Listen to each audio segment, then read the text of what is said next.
When hope is gone, undo this lock and send me forth on a moonlit walk. Release restraint level 0.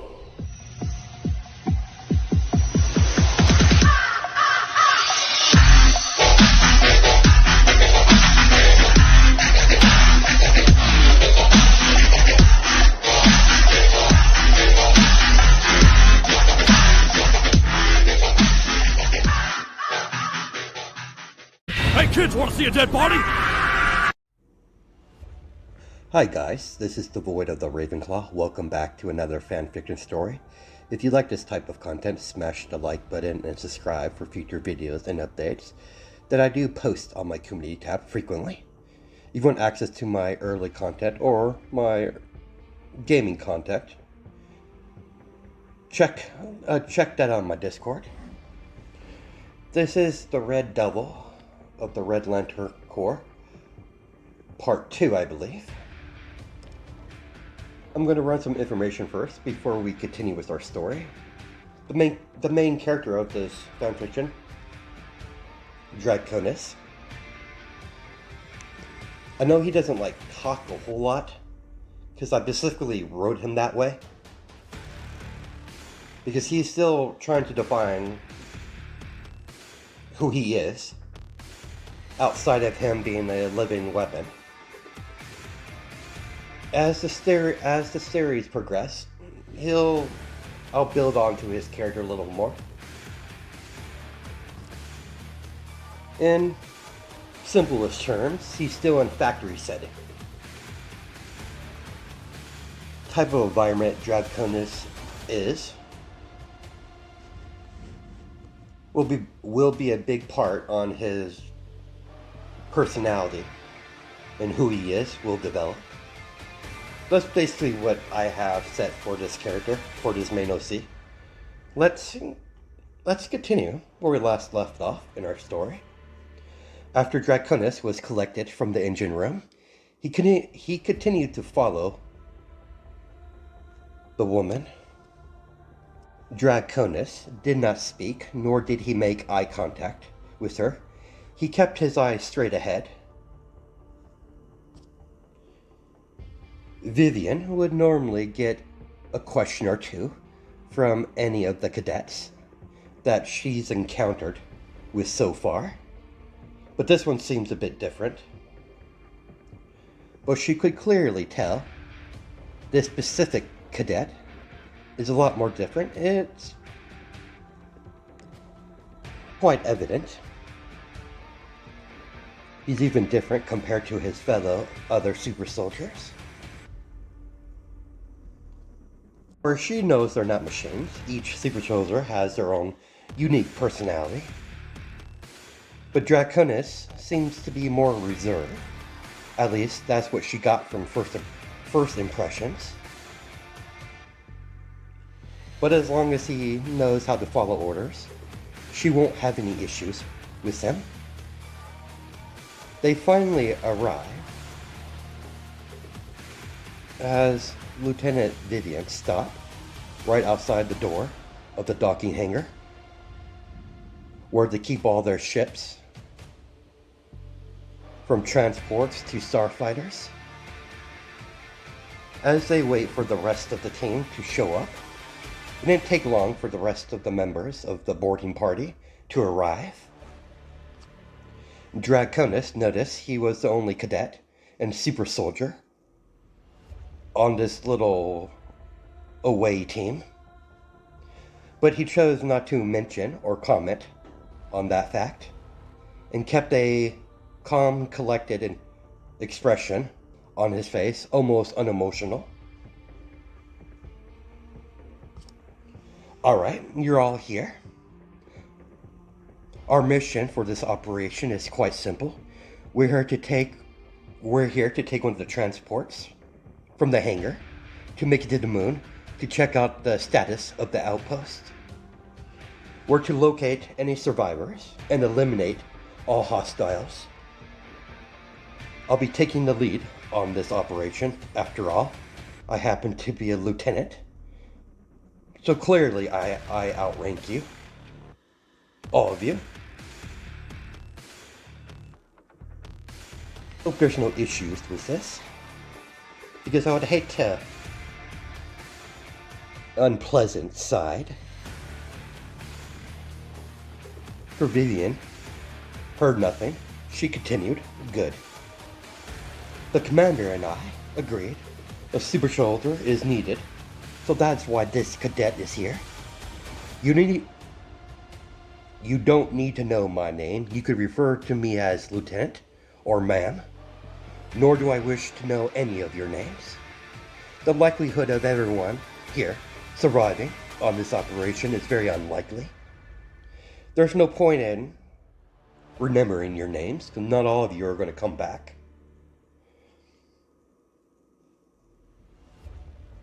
Soon to come realize I like to run my operations my way. Now, let's go. Cadet here, as she hands over an energy gun. What's this? It's a gun. It's regulation. Highly doubt you need it, but it's protocol. Understood, Lieutenant. Once we get to the outpost, I want you to stay close. I won't lose a cadet. On my watch. There's no way in hell I'm going to lose a super soldier. You and your fellow super soldiers is a vital resource. We can't risk so recklessly. Understood. Judging by the colors of your emblem of your dragon patch on the upper right side of your shoulder, you know proud kinesis. Correct, ma'am. Very well. I can't wait to see what makes you so special, cadet. You'll see all right, Lieutenant. Shall we go? Yes, we shall. All right, squad, follow me. As they followed Vivian inside the hangar and boarded one of the transports that was already set up for them as they entered the spacecraft. The transport ship is nothing special. It's just enough room for a small team. These transports are used for short transports, or transportations, or pickups, or extractions. It has a thick, strong hull, strong shields. It has weapons, but nothing too powerful.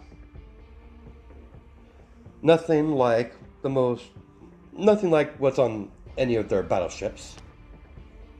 Transports are not meant for combat. They're meant for small deployments. Alright everyone, strap in. We're going to be taking off here in a few minutes.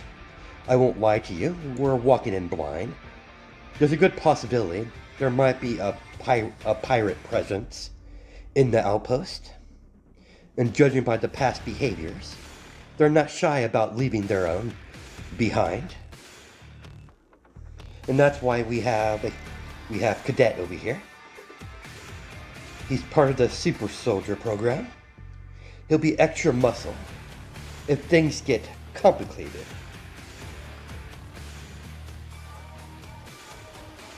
Everyone in transport was handed some sort of space helmet. It is a slick, pitch black helmet with no markings, no eye holes, no nose holes, no mouth holes. But once one of the soldiers put on the helmet, you could see a red digital pattern ripple from the face of the helmet. This helmet is standard issue, allowing them to go in deep depths into any ocean. Operate at maximum capacity, and they allow the user to enter outer space, as the helmet has very useful features like breathable air. Iconis put on the helmet, even though he doesn't need it. He's only one of his species. that can freely walk into the outer space or underwater without needing any sort of air tank or any sort of air supply. That specific fact about him is not really well known, so Draconis has no intention of exposing such information unless the situation calls for it. Once he put on the helmet, he saw a digital dashboard come up, quite similar to the digital dashboard he sees when he uses his Battle Assistant UI.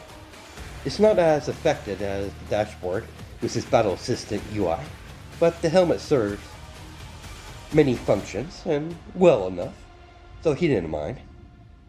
It had multi-use, so he didn't really think much on it. As the transport finally took off and flew out of the battleship and flew towards the moon. When they were fast approaching the outpost defenses activated as energy cannons came out of the ground surrounding the entire outpost. Immediately, the energy cannons came to life, immediately opened fire upon the transport. The transport had to rear out of range as one of the stray beams hit one of their engines.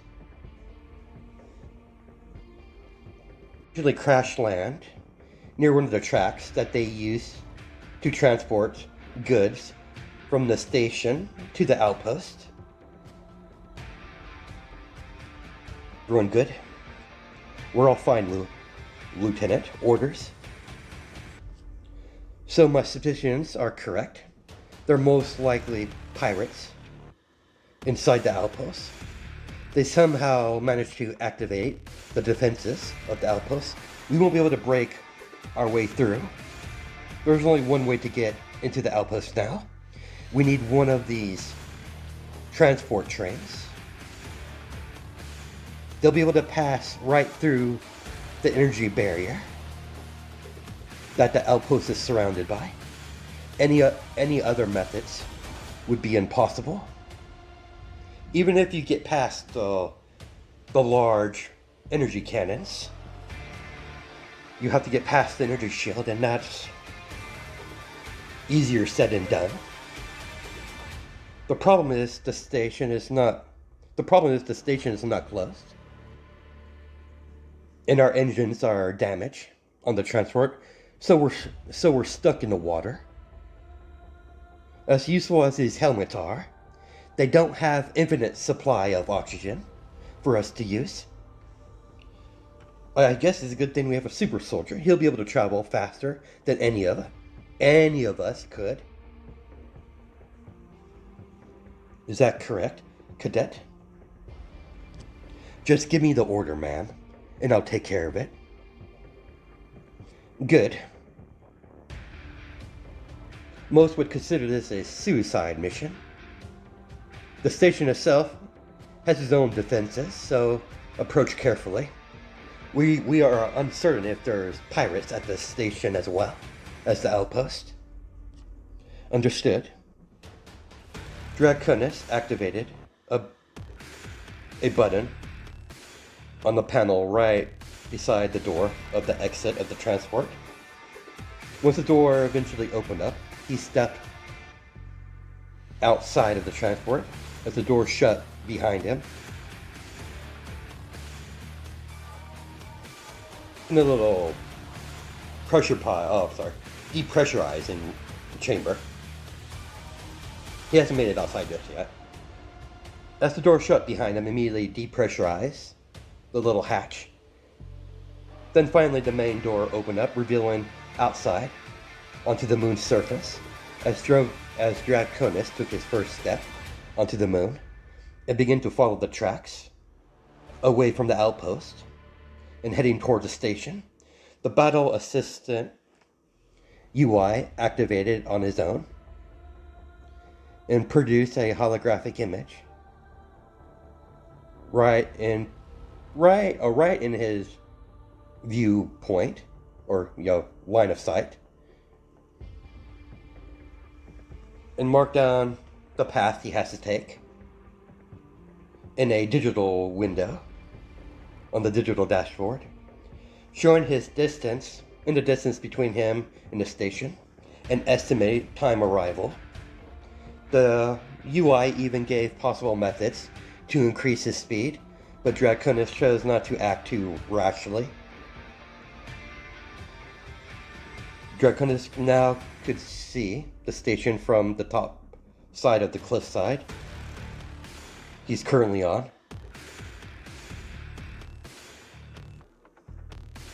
Sees the track below. Continue. Instead of taking the tunnel with the tracks, Draconis traveled on cliffside. He eventually made his way back to the lower level, where the rest of the tracks leading towards the station. Draconis got close enough, but not too close, just outside the range of the energy turrets surrounding the borders of the energy trans station. And it's just short for transport. That's basically what I'm using that as. Anyways, let's continue. The track itself didn't keep the transport on the track. It's a singular track. The energy that the transport produces onto the track connects the train transport to the metal track itself. Draconis' vision increased like a sniper scope. He noticed there was a firefight between pirates and an unknown species wearing some sort of battle armor. He can't really tell if it's just battle armor or is some sort of advanced assault robot. Regardless of this unknown factor, if it's a living organism or is this a robot, they're a threat. They're clearly overwhelming the pirates, but the pirates are holding the line. But Draconis knows that's not going to last. Draconis immediately contacted his supervisor, his superior officer. This is Draconis. I have the visual on the station. It seems like the pirates are engaging in battle with an unknown species. Not certain if it's a biological life form or they're wearing some sort of battle armor or just some mechanical machine. Copy that. I normally would have you retreat, but we need that transport to get into the outpost. Can you take them out? I believe so, but it might be challenging. Regardless, I'll get it done. Draconis, throwing caution out of the wind, and began to bolt towards the station. As several laser turrets rose from the ground and began to open fire. Draconis dodge and weave around all of the energy beams coming his way without stopping his momentum, not even once. Easily running past them. Draconis' body has easily adjusted to the moon's gravity and atmosphere. Or the atmosphere that the moon produces, because it doesn't really have it. And I won't get into that whole scientific stuff right now, but as he's moving more swiftly and quickly, he has got completely used to being on the moon by now. Once he got past the energy barrier that protects the station from the moon's atmosphere, you're able to breathe in this little barrier. They have machines produces oxygen and all that. It didn't take Draconis long to encounter one of the human-sized mechanical battle robots. Draconis had to lean to the right to dodge an incoming fist from the battle robot. Draconis is no longer uncertain if this thing was it organic or non-organic. He could immediately tell it's a robot, it's mechanical. So he immediately got some distance and dashed backwards by hopping as he slid across the ground. The unknown battle robot shot energy beams out of his eyes, forcing Draconis to maneuver around them. Then he shot a couple rounds with his energy gun, only to see his attack harmlessly bounce off the armor of this battle robot, completely negating his attack. Completely.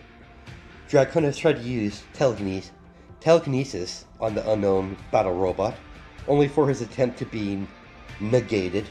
The moment he tried to use his telekinesis, a light hum could be heard as the killer robot completely negated his telekinesis the moment he tried. He immediately used his battle assistant UI to create a weapon as a black spear peered into his hand. Draconis might not look shocked, but he is quite shocked by the fact that his telekinesis won't work on this thing. So he decides to take a more cautious approach right now, as he's just testing the waters to see if this robot have any easily capitalized weakness on the body frame of the mechanical killing machine. The unknown robot copied Draconis' moves as liquid metal begins to form in the palm of his hand into a silverish white spear. Quite similar with a little bit of differences compared to Draconis' black spear, as the unknown battle robot is pure white. Alongside with his spear, this displays that. Interesting. So that's definitely no normal robot.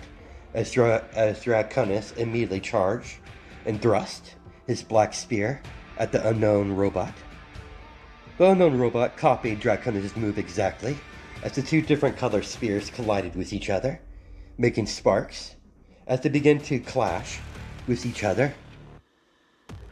As a fierce battle of spears commenced, every time Draconis attacked, the unknown robot copied his attack, negating both attacks.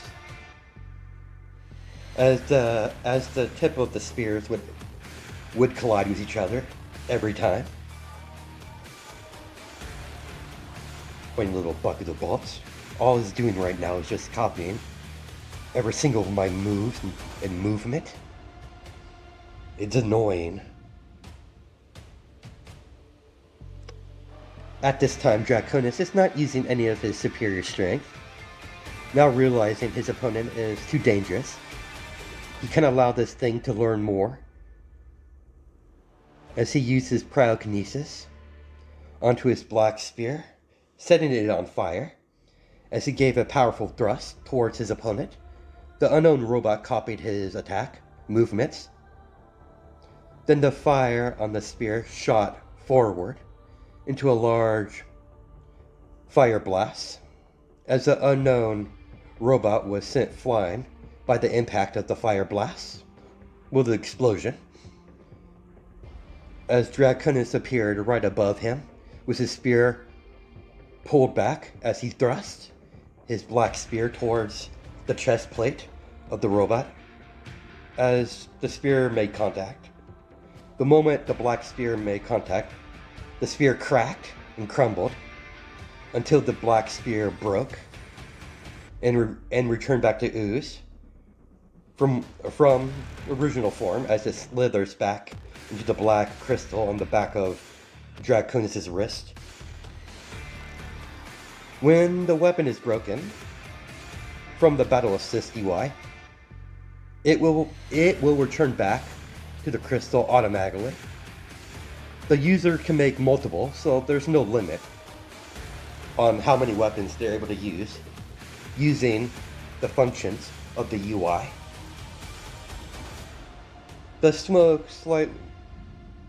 The The area where he was struck was smoking, as Draconis could see burnt marks and damage, a little bit of damage, upon the battle robot on his chest plate. As it got up on his feet, immediately charged forward, raising its metal fist towards Draconis. Draconis met the robot in kind, as their fists collided with each other, as a sonic boom was created. And he was surprised by the mere power of this bucket of bolts. He's never fought anyone or anything that could keep up with any amount of his super strength, but he's not complaining. But at the same time, he can't fool around. He's still on a mission, so he has to put on the pressure, moving faster, striking stronger, as he lands devastating hits across the right side of the face of the robot, as the robot counterattacked and landed a strong strike across the left side of Draconis' face, hitting the helmet, cracking it, as both opponents slid backwards from receiving their hits, or from their strikes.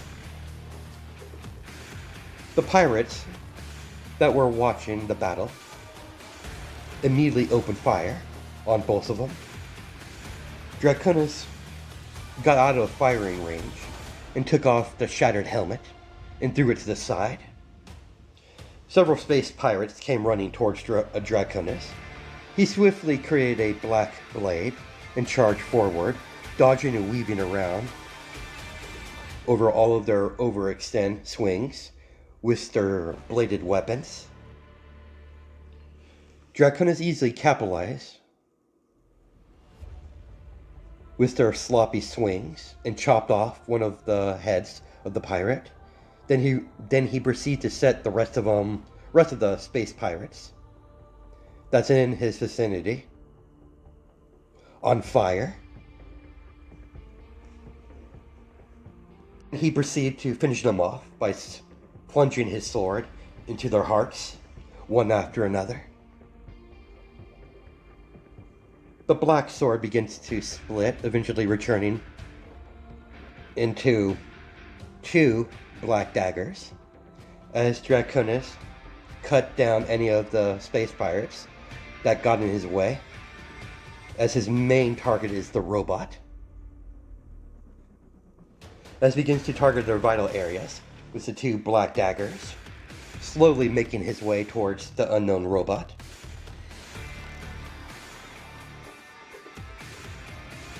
And the mechanical murder machine wasn't staying idle. It was massacring any pirates that got in his way.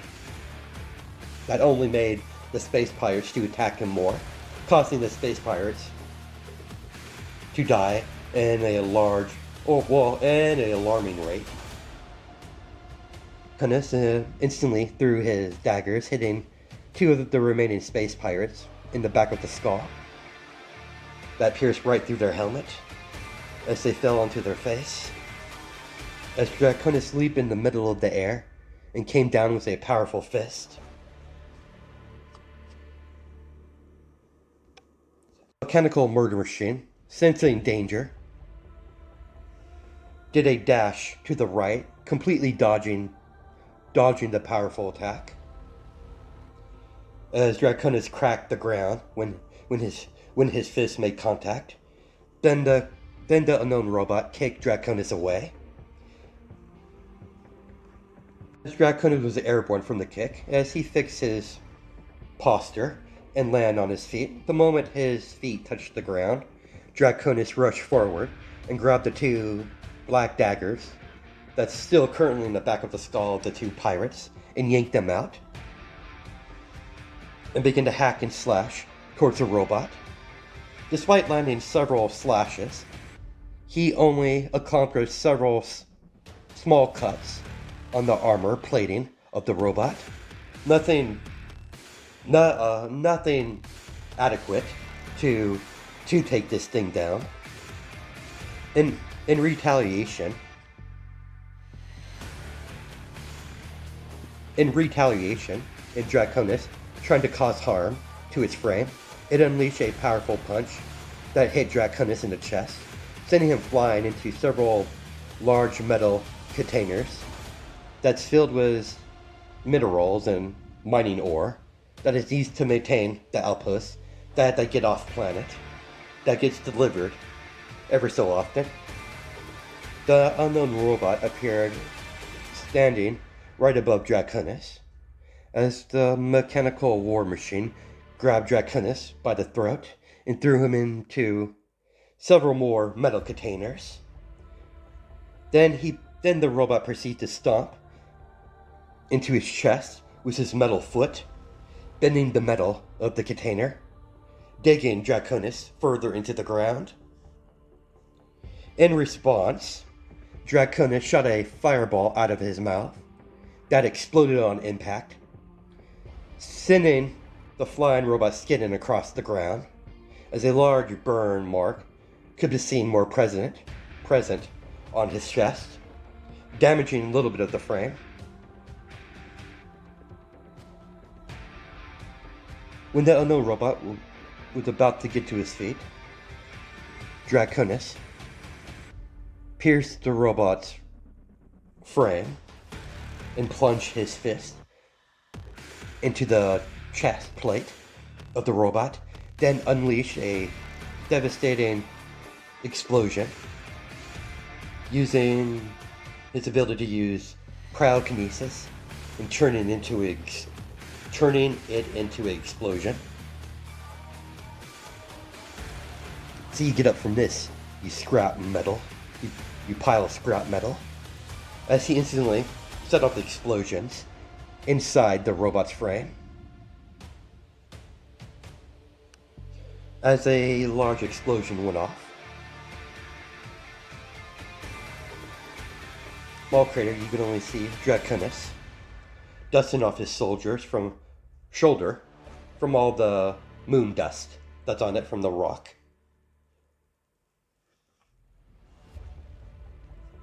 Made contact with his superior officer.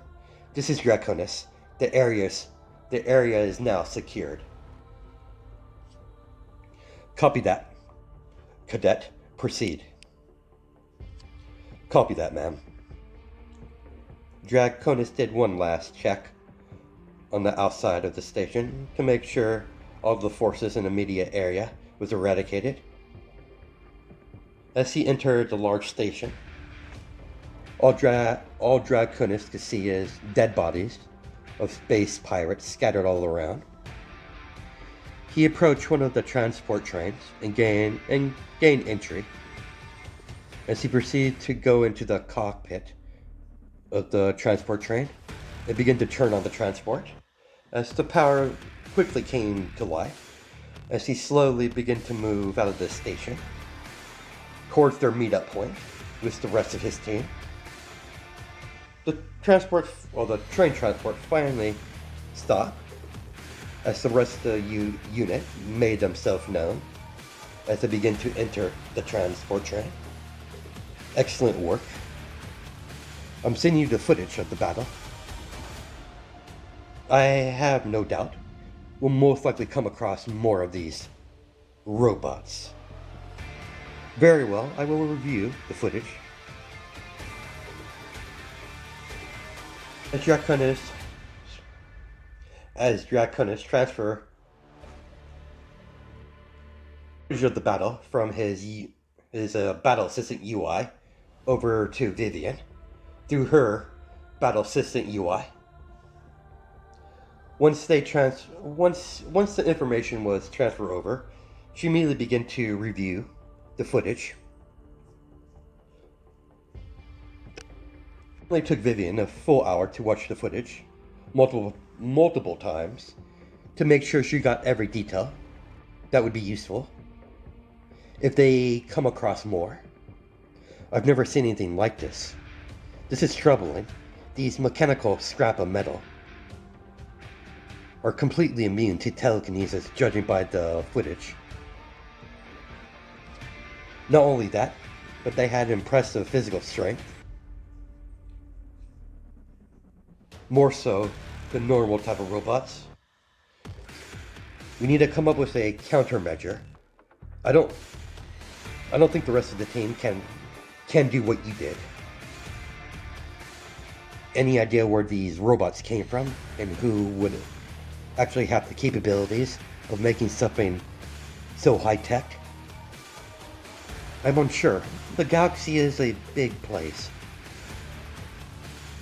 But we've never come across a species that has access to this level or this type of technology. If I was a betting woman, I would have to say that these robots might be connected with that high-tech ship that attacked us not that long ago. You mean those cowards? Cowards? I was on the bridge during the attack. They ran like cowards when things weren't going their way. Regardless, we need to plan accordingly. I have no doubt we'll be walking into a shit show. Alright team, break's over. Our next destination is the outpost itself, as Vivian programmed the transport train to head towards the outpost. They got closer and closer to the outpost, finally passing by all of the outpost energy cannons and defenses, and begin to approach the outpost barrier. As the transport train safely passed through the outer barrier, gaining entry to the outside area of the outpost. So far it looks like we're in the clear. There's no one here at the transport station that I can see. I doubt that will stay the same once we leave the station itself.